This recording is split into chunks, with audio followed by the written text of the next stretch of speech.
Today let's learn about another flow control statement, that is while and for. I have covered the concept of flow control statement and if statement in my last video.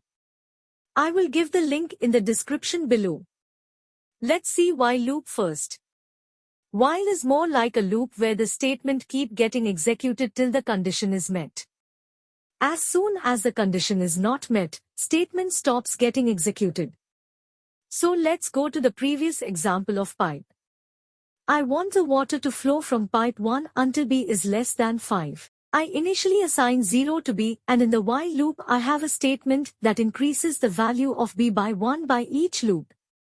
So with B 0 we enter the while loop. Water flows from pipe 1 and value of B is incremented to 1 at the end of the loop. Since B is less than 5 we again enter the while loop. In loop 2, water flows from pipe 1 and value of B is incremented to 2 at the end of the loop. Since 2 is less than 5 we again enter the while loop.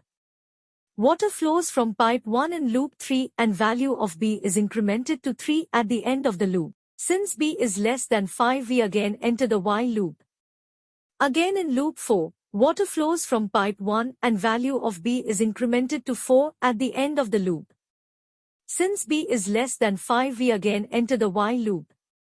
In loop 5, water flows from pipe 1 and value of B is incremented to 5 at the end of the loop. Now B is not less than 5 so we cannot enter the while loop and water stops flowing. But there is one catch in while loop. You see I have written a statement that increases the value of B by each loop. What if I don't have such a statement, then what will happen? Let's try that too. Here the value of B is 0, so we enter the while loop and water flows from pipe 1. The value of B remains 0 at the end of the loop which is less than 5 so we again enter the loop. And in this way, we will keep entering the loop and water will keep flowing from pipe 1.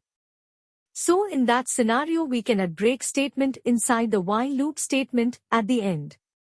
When the break statement is encountered, we will automatically exit the while loop and could not enter it again even when the condition is met. Another scenario is when we want to stay inside the loop even if the condition is not met. Suppose we have a vector with a list of several values and we want the while statements to be executed when B is less than 5. But we encounter number 6 which will cause us to exit the loop. So we add the next statement that will again make us enter the loop with the next value on the list, that is, 1. So in loop 1 value of B is 2 and loop 2 value of B is 3, so water will flow from pipe 1.